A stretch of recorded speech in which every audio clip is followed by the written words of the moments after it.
ایک مرتبہ سب کے طرف سے پڑھ لیجیے اللہم صلی علی سیدنا محمد وعلی آل سیدنا محمد بارک وسلم۔ سبحانک لا علم لنا الا ما علمتنا انک انت العلیم الحکیم۔ نحمدہ ونصلی علی رسولہ الکریم، اما بعد۔ فاعوذ باللہ من الشیطان الرجیم، بسم اللہ الرحمن الرحیم۔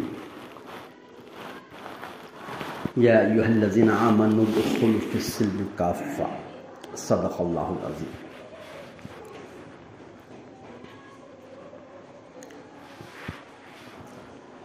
محترم بزرگوں اور دوستو، یہ دنیا کو اللہ رب العزت نے جو بنایا وہ محمد صلی اللہ علیہ وسلم کے صدقے طفیل میں بنایا، اور کہا کہ ایک جگہ یہ کہا کہ اگر مجھے محمد صلی اللہ علیہ وسلم کو پیدا کرنا نہ ہوتا تو میں کائنات کو نہ بناتا۔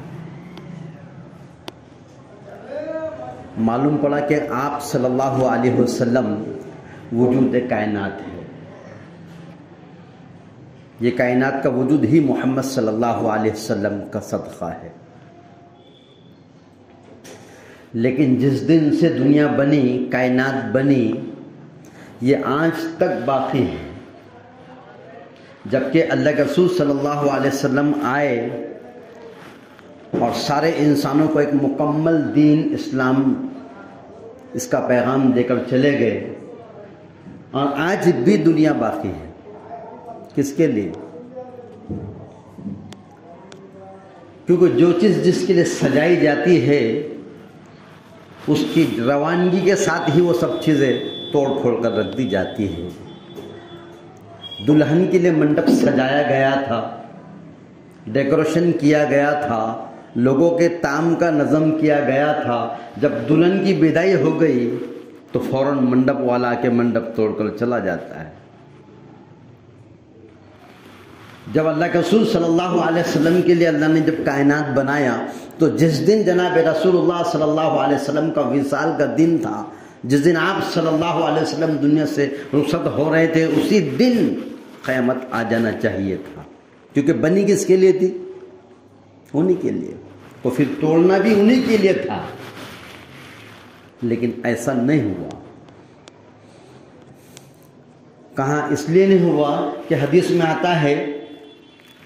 کہ ایک بھی دنیا کے اندر اس روئے زمین پر اللہ کا نام لینے والا باقی رہے گا، اللہ تعالیٰ کائنات کو باقی رکھیں گے، اور جس دن دنیا کے اندر کوئی اللہ کا نام لینے والا نہیں ہوگا، اللہ ساری کائنات کو توڑ پھوڑ کے رکھ دے گا۔ اب دیکھو، غور کرو، بنی تھی محمد الرسول اللہ صلی اللہ علیہ وسلم کے لیے یہ کائنات، اور باقی ہے یہ صرف لا الہ الا اللہ والوں کے لیے۔ یہ آپ کے لیے باقی ہے، یہ میرے لیے باقی ہے، یہ ہر اس شخص کے لیے باقی ہے جس نے اس دھرتی پر زبان سے لا الہ الا اللہ کہا۔ جس دن اس زمین پر ایک بھی اللہ کا نام لینے والا باقی نہیں رہے گا، پوری دنیا کفر سے بھر جائے گی، اللہ کا نام لینے والا باقی نہیں رہے گا، اسی دن اللہ تعالیٰ کائنات کو لپیٹ کے رکھ دے گا۔ تو یہ معلوم پڑا کہ آپ صلی اللہ علیہ وسلم وجود کائنات ہے، اور ایمان والا یہ بقائے کائنات ہے۔ بنی ہے محمد رسول اللہ صلی اللہ علیہ وسلم کے لیے یہ کائنات، اور باقی ہے یہ لا الہ الا اللہ کے پڑھنے والے کی وجہ سے۔ اب کتنی قیمت ہوگی آپ کی اور میری کہ اللہ تعالیٰ سے تمہارے اور میرے لیے اس کائنات کو باقی رکھے ہوئے، اور آپ صلی اللہ علیہ وسلم کو دنیا سے جا کر 1400 سال سے زیادہ ہو گئے، لیکن ابھی بھی دنیا باقی ہے، اور اس وقت تک باقی رہیں گی جب تک لا الہ الا اللہ کہنے والے زندہ رہیں گے۔ اور اللہ تعالیٰ جو ہے قیامت کو مسلمانوں پر جو ہے تو نہیں لائے گی،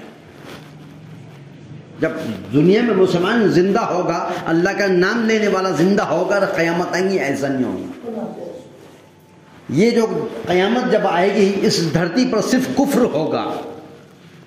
جب آئے گی۔ ایک ہوا چلیں گی، ایک ایسی ہوا چلیں گی ٹھنڈی ہوا، جہاں سے وہ گزریں گے سارے ایمان والے، وہیں پر جو تو وہ ان کی دنیا کی آخری زندگی ہوگی اور وہاں وہ ختم ہو جائے گی۔ اگر یہاں سے ہوا گزر گئی تو یہاں کے سارے لوگ انتقال کر جائیں گے۔ وہ پوری دنیا کے اندر وہ ایک ہوا چلیں گی اور جس کے ذریعے سے ہر لا الہ الا اللہ والے تک پہنچیں گی، اور وہ سب جو تو انتقال کر جائیں گے، یہاں تک کہ کچھ لوگ اپنی زندگی بچانے کے لیے کسی پہاڑ میں، کسی غار میں، کسی پتھر کے پیچھے جا کے چھپ جائیں گے۔ وہ ہوا وہاں بھی جائیں گی، ان کے سامنے سے گزر جائیں گی اور اس کا انتقال ہو جائے گا۔ اب اس زمین پر کوئی بھی اللہ کا نام لینے والا نہیں رہے گا۔ پھر اللہ تعالیٰ قیامت کو نازل کریں گے۔ پھر زمین، آسمان، چاند، سورج، ستارے، سیارے، دریا، سمندر، جھاڑ، پہاڑ، یہ سب کے سب ایک امر کن کی وجہ سے سب کے سب توڑ پھوڑ کے رکھ دیں گے۔ ایک اللہ رب العزت نے فرشتہ بنایا جس کا نام حضرت اسرافیل علیہ السلام ہے۔ ویسے تو بہت سارے ہزاروں لاکھوں کروڑوں اربوں خربوں فرشتے ہیں، جس میں سے 4 بڑے بڑے فرشتے ہیں، حضرت جبرائیل علیہ السلام، حضرت میکائیل علیہ السلام، حضرت اسرافیل علیہ السلام اور حضرت عزرائیل علیہ السلام۔ یہ 4 بڑے فرشتے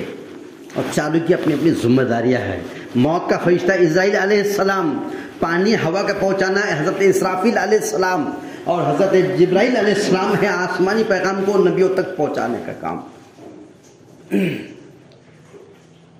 اور ایسے بڑے بڑے فرشتے اللہ نے جو بنائے، تو یہ ایک فرشتہ جو میکائیل علیہ السلام، جو حضرت اسرافیل علیہ السلام ہے، چوتھے فرشتے، وہ فرشتہ کیا کرے گا؟ اس کے ہاتھ میں ایک سور ہے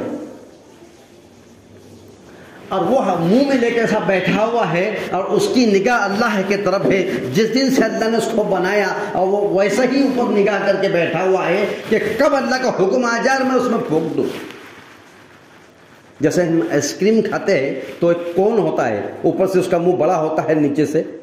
چھوٹا ہوتا ہے۔ اس طریقے کا ایک سور اس فرشتے کے منہ میں رکھا ہوا ہے، اس کا نام حضرت اسرافیل علیہ السلام ہے، اور وہ لے کے بیٹھا ہوا نگاہ اللہ کی طرف ہے۔ اب یوں فرمائے کہ وہ جو سور لے کے بیٹھا ہوا ہے، اتنا بڑا فرشتہ ہے، زمین آسمانوں سے اتنا بڑا ہے کہ یہ 7 زمین اور آسمان یہ سب کے سب ایک بال کی طرح ہے۔ یہ زمین، یہ آسمان، یہ چاند، یہ سورج، ستارے، سیارے، دریا، سمندر، شجر، یہ سب کچھ ایک بال کے اندر آئے ہوئے ہیں جس میں ہم بیٹھے ہیں۔ بھی ہم اس مسجد حبیب النساء میں بیٹھے، یہ بھی وہیں ہے، اس بال کے اندر ہے، اور وہ بال اس فرشتے کے سور کے اندر رکھا ہوا ہے۔ کہاں رکھا ہوا ہے؟ سور میں رکھا ہوا ہے۔ جو اس کے منہ میں جو سور ہے، یہ پوری دنیا کائنات اس کے منہ کے اندر جو کون ہے، جو اس کے اندر سور ہے، اس میں رکھی ہوئی ہے، اور وہ اس نے منہ ایسا لگا کے رکھا ہوا ہے، اور نگاہ اللہ کی طرف ہے، اور جب حکم اللہ کا ہوگا پھونک، تو اسی پھونکنے کے ساتھ یہ دنیا، یہ زمین آسمان، یہ کائنات کی ساری چیزیں جو اس نے جب اس کو پھونکے گا، یہ بال کہاں جا کے گریں گا، کیا ہوگا اس کے ساتھ، کتنے اس کے ٹکڑے ہوں گے، کتنے اس کی ذرات دنیا میں بکھریں گے، اور کیا ہوگا وہ اللہ کو معلوم۔ اس سے قیامت کہتے ہیں۔ کیا کہتے ہیں؟ قیامت۔ یہ منظر آنے والا ہے، یہ واقعہ ہونے والا ہے، یہ حادثہ رونما ہونے والا ہے۔ تو محمد الرسول اللہ صلی اللہ علیہ وسلم کے لیے اللہ رب العزت نے کائنات کو بنایا، اور آج جو دنیا باقی ہے وہ صرف اس کے لیے باقی ہے جس نے کلمہ لا الہ الا اللہ کہا ہے۔ تو اب مقام ہمارا بڑا ہو گیا، مرتبہ ہمارا بڑا ہو گیا، کائنات کے مالک ہم بن گئے، اس پراپرٹی دھن دولت کے ہم اکیلے وارث بن گئے، کیونکہ ہم ہیں تو کائنات ہے۔ جس دن تم نہیں اس دن سب چیز کو لپیٹ کر رکھ دیں گے اللہ تعالیٰ۔ قیمت بڑھ گئی ہماری، مقام بڑھ گیا ہمارا۔ اللہ کرے کہ اس کی قدر ہم کو سمجھ میں آ جائے، اس کا مقام ہم کو سمجھ میں آ جائے کہ جو سینے میں ایمان ہے میرے لا الہ الا اللہ، وہ دنیا کے 7 زمین آسمان سے اونچا ہے، اس سے بڑا ہے، اس سے وزنی ہے، اس سے بڑی چیز کائنات میں کوئی نہیں، وہ ہے لا الہ الا اللہ۔ اس لیے اس کے بول کو بولو، اس کے بول کو سنو، آنکھوں سے اس کی قدرت کے نظاروں کو دیکھو، اور زبان سے بولتے رہیں گے، کانوں سے سنتے رہیں گے، آنکھوں سے دیکھتے رہیں گے، اور یہ جو اندر اللہ نے تھوڑا سا جو دماغ رکھا ہے اس سے اللہ کی قدرت کے بارے میں سوچتے رہیں گے، تو ایمان بنے گا، یقین بنے گا، عظمت آئیں گی، محبت آئیں گی، اس کی قدر آئیں گی، اس کی بنانے کی، اس کے بچانے کی، اس پر خاتمے کی فکر ہوں گی، اور اس کے لیے آدمی محنت کرے۔ ساری دنیا کے اندر جتنی دوڑ دھوپ ہو رہی ہے، جتنی لوگ دنیا میں دین کے نام پر چل رہے ہیں، اور جتنے شعبے دنیا میں زندہ قائم ہیں، اور چاہے مدارس کا ہو، قائم نظام کا ہو، دعوت تبلیغ کا ہو، ذکر فکر ہو، جس شعبے کے اندر جا بھی محنتیں ہو رہی، وہ رفائی کام ہو، خدمت خلق کا کام ہو، جو کچھ دنیا میں ہو رہا ہے وہ صرف اس ایمان کے بنانے کے لیے، اس کو بچانے کے لیے، اور اسی پر خاتمہ ہو جانے کے لیے دنیا میں محنتیں ہو رہی ہیں۔ ایک فکر جناب رسول اللہ صلی اللہ علیہ وسلم کی یہ تھی کہ دنیا سے میرا ہر امتی جب روانگی کا وقت ہو جائے، جب وہ دنیا سے جانے کا وقت آ جائے، تو اس کی زبان پہ لا الہ الا اللہ ہو، اور پھر اس کا انتقال ہو جائے۔ یہ سوچ تھی، یہ فکر تھی، یہ دھن تھی، یہ تن من دن کے اندر جو کچھ تھا وہ یہ تھا کہ صرف لا الہ الا اللہ کے ساتھ خاتم ہو جائے۔ حدیث پاک میں آتا ہے جس شخص کا سب سے پہلا کلمہ لا الہ الا اللہ ہو اور آخر کلمہ لا الہ الا اللہ ہو، 1000 سال کی عمر ہوگی، اور کتنے بھی گناہ کرے گا اللہ اس سے یہ نہیں پوچھیں گے گناہ کیوں کیا۔ آج تو ہم میں اس مجمع میں جو بیٹھے لوگ ہیں اس میں سے 100 سال کا ایک بھی نہیں ہوں گا، اس میں سے ہے کوئی؟ 1000 سال کی عمر پا لینا، اور 1000 سال تک جتنے چاہے حرام کام کر لے، جو گناہ کرنا ہے کر لے، اللہ کسی گناہ کے بارے میں حشر کے میدان میں اسے یہ نہیں پوچھیں گے یہ گناہ تو نے کیوں کیا، بس شرط ایک لگا دی۔ کیا شرط ہے؟ پہلے تو کلمہ ہم نے سبوں نے پڑھا الحمدللہ، الحمدللہ۔ اب ایک کلمہ ہم کو اور پڑھنا ہے، اور وہ اس وقت پڑھنا پڑے گا جب میں اپنے آپ میں نہیں ہوں گا، میں میرا دل اور دماغ اور میرا توازن اور میری فکر اور میرے سوچ اور میرے سب جو اپنے آپ میں نہیں رہیں گے، سب پر جو تو اس کا پر موت کا نشہ طاری ہوگا۔ میری سوچ پر، میری فکر پر، میری خیالات پر، میرے تصورات پر، میری ہر چیز پر جو نشہ ہوگا اس وقت وہ ایک نشہ ہوگا کہ موت کا نشہ ہوگا۔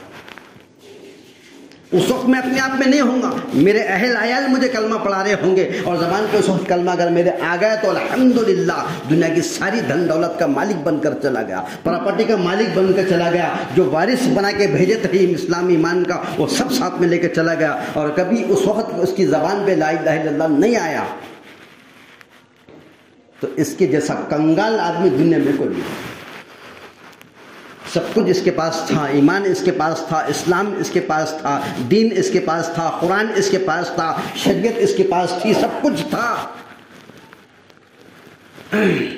لیکن اس نے اس کو باقی رکھنے کی محنت نہیں کیا،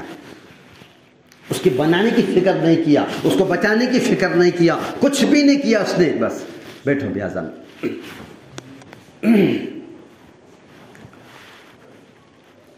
تو اس وقت میں جب موت کا وقت جب موت آ کے گھیر لیں گی، اس وقت میں صرف لمحے کی بھی گنجائش نہیں ہے، ایک پل کی بھی گنجائش نہیں ہے۔ جس کے منہ بند ہوتے ہیں ہونٹ،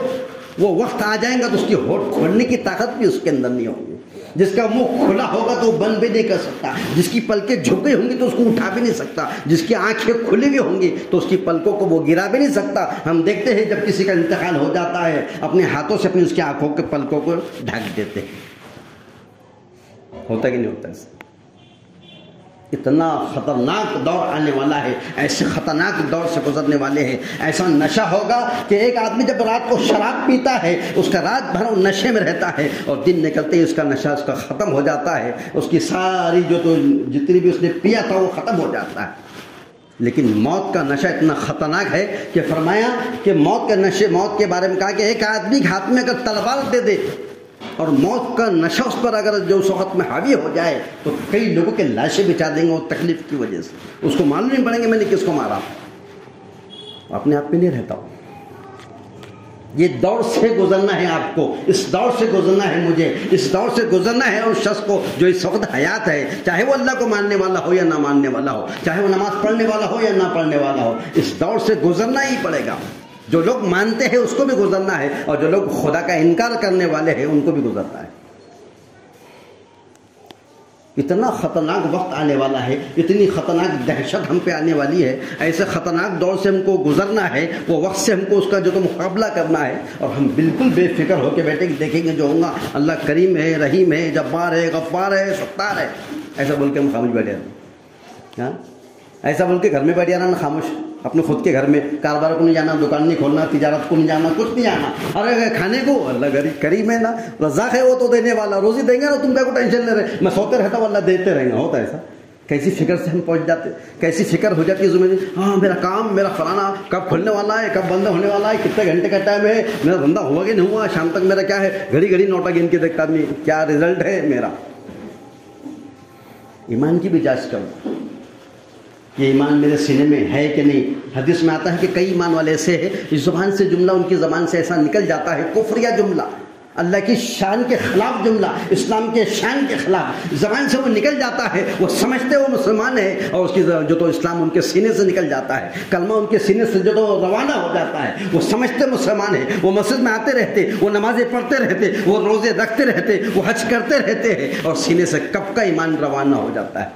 معلوم بھی نہیں پڑتا۔ اس لیے اللہ کے رسول نے فرمایا کہ اپنے ایمان کی تجدید کیا کرو، صبح شام اللہ سے فرمایا دعا کرو ایمان کی حفاظت کی، اور رات دن اس کلمے کے ورد کرتے رہو، لا الہ الا اللہ، لا الہ الا اللہ پڑھتے رہا کرو۔ اللہ کے رسول نے فرمایا جیسا کپڑا جو ہے تو بوسیدہ ہو جاتا ہے، اس کے نقش و نگار دھل جاتے ہیں، ایسا ہی ایمان بھی جو ہے تو اس کے نقش نگار دھلتے ہیں، وہ بوسیدہ پرانا ہو جاتا ہے۔ اس لیے اپنے ایمان کی تجدید کرتے رہا کرو۔ صحابہ کرام رضی اللہ اجمعین جب ایک دوسرے سے جب ملتے تھے تو سب سے پہلے وہ یہ نہیں پوچھتے تو کیسا ہے، کیا چل رہا، کیا حال چال ہے، تو کہاں رہ رہا، تو مل رہا ہے، یہ باتیں نہیں کرتے تھے۔ سب سے پہلے ملے تو السلام علیکم، پھر پوچھتے تھے ایمان کی کیا کیفیت، کس درجے پہ ایمان کی کیفیت کو پا رہے ہو۔ تھوڑی بھی ایمان میں اونچ نیچ ہوتی، تھوڑا بھی اگر فرق کمی محسوس ہوتی، تھوڑا بھی یقین آ رہا جو تو اعمال کے اندر کمزوری ہوتی، فوراً جو ہے تو ایمان کی طرف آ جاتے، فوراً جو تو ایمان کی حفاظت کے لیے محنت کر لیتے، اور اللہ سے دعا میں لگ جاتے تھے، اور اس کی فکر میں لگ جاتے تھے۔ صحابہ جنہوں اللہ کے رسول کو دیکھے، حضرت حذیفہ رضی اللہ تعالیٰ عنہ اللہ کے نبی صلی اللہ علیہ وسلم کے رازدار صحابی ہیں، بہت ساری راز کی باتیں حضرت حذیفہ رضی اللہ تعالیٰ عنہ کو دی تھی، اللہ کے رسول نے جو تو سامان دیے رکھے ان کے پاس رکھی ہوئی تھی راز کی باتیں۔ ایک مرتبہ حضرت حذیفہ رضی اللہ تعالیٰ عنہ کو اللہ کے رسول صلی اللہ علیہ وسلم نے چٹھی دیے بنا کر، ایک فہرست دیے، ایک لسٹ بنا کے دیے، اور اس کے اندر منافقوں کے نام تھے۔ اور منافق کسے کہتے ہیں؟ جو زبان سے یہ دعویٰ کرتا ہے میں مسلمان ہوں، وہ لوگوں کو ظاہر کرتا کہ ٹوپی سے، داڑھی سے، لباس سے، وضع خطا سے، وضع ہر چیز سے ظاہر کرتا، اور دکھتا بھی مسلمان، اور نماز بھی مسلمان کی جو تو صفوں میں مسجد میں پڑھتا تھا۔ منافق ہوتے تھے لیکن اس کے دل میں کفر بھرا ہوا ہوتا تھا۔ اور یہی ایک منافق لوگ ایسے ہیں جو فرمایا جہنم کے سب سے نچلے حصے میں جا کے جو تو ان کو عذاب دیا جائے گا۔ کافر اوپر کے حصے میں جلیں گے، جس نے اپنے آگے سر کو جو ہے تو پتھر کے آگے جھکایا، وہ تو اوپر کے حصے میں ہوں گے، لیکن جو مسلمان بن کر لوگوں کو دکھاتا مسلمان تھا لیکن کفر بھرا ہوا تھا، منافقت بھری ہوئی تھی، نفاق ان کے اندر بھرا ہوا تھا، وہ لوگ جہنم کے سب سے نچلے حصے میں جہاں سے آگ شروع ہوتی ہے وہاں ہوں گے۔ اللہ ہم سب کی حفاظت فرما دے۔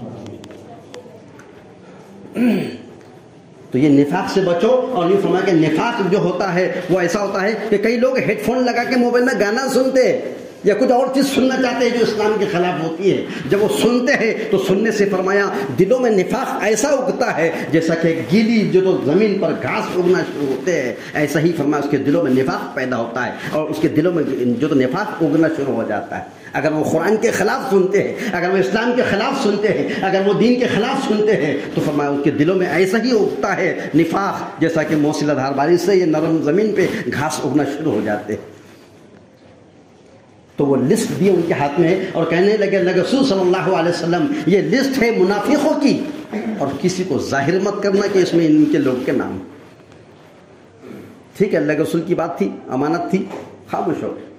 لیکن یہ بات حضرت عمر رضی اللہ تعالیٰ عنہ کو معلوم پڑی، اور حضرت عمر رضی اللہ تعالیٰ عنہ کون شخصیت ہے؟ زمین پہ وہ جو چاہتے تھے آسمان سے آیت بن کر آتی تھی،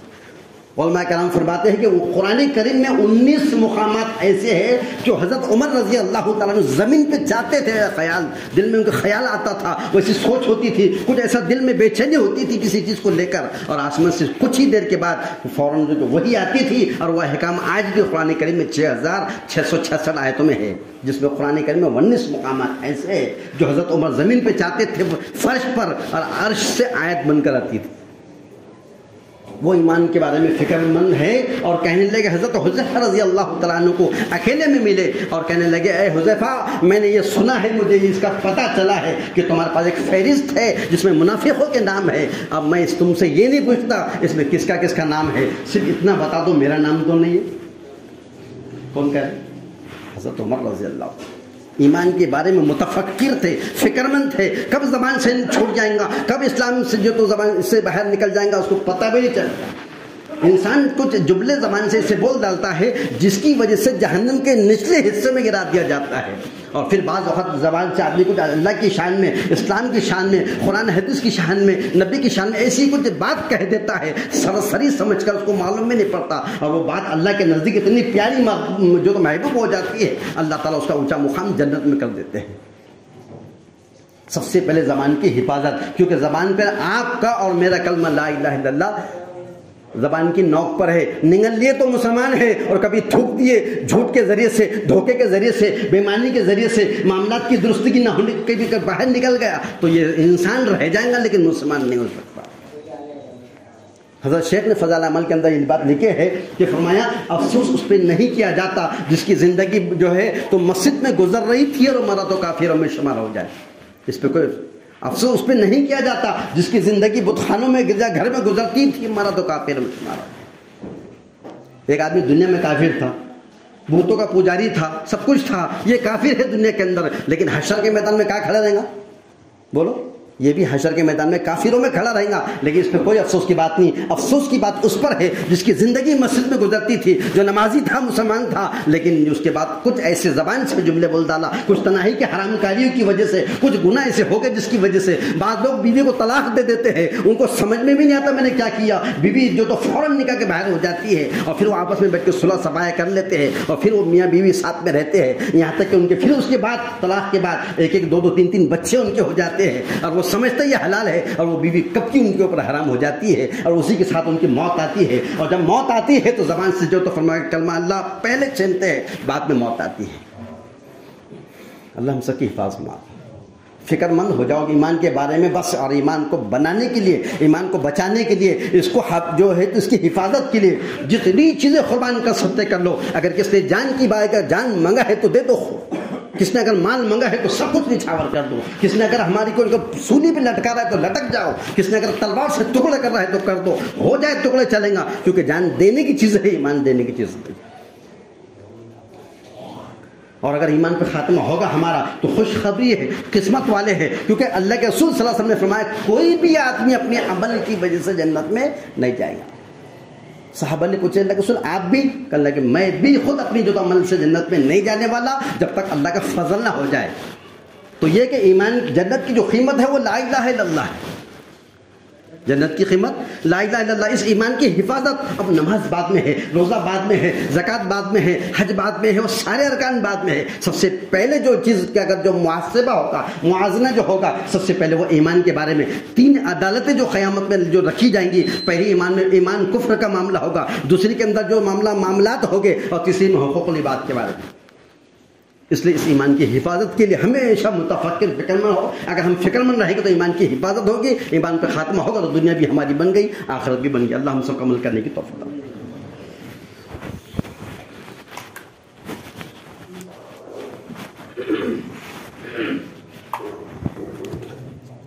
اللہ اکبر، اللہ اکبر، اللہ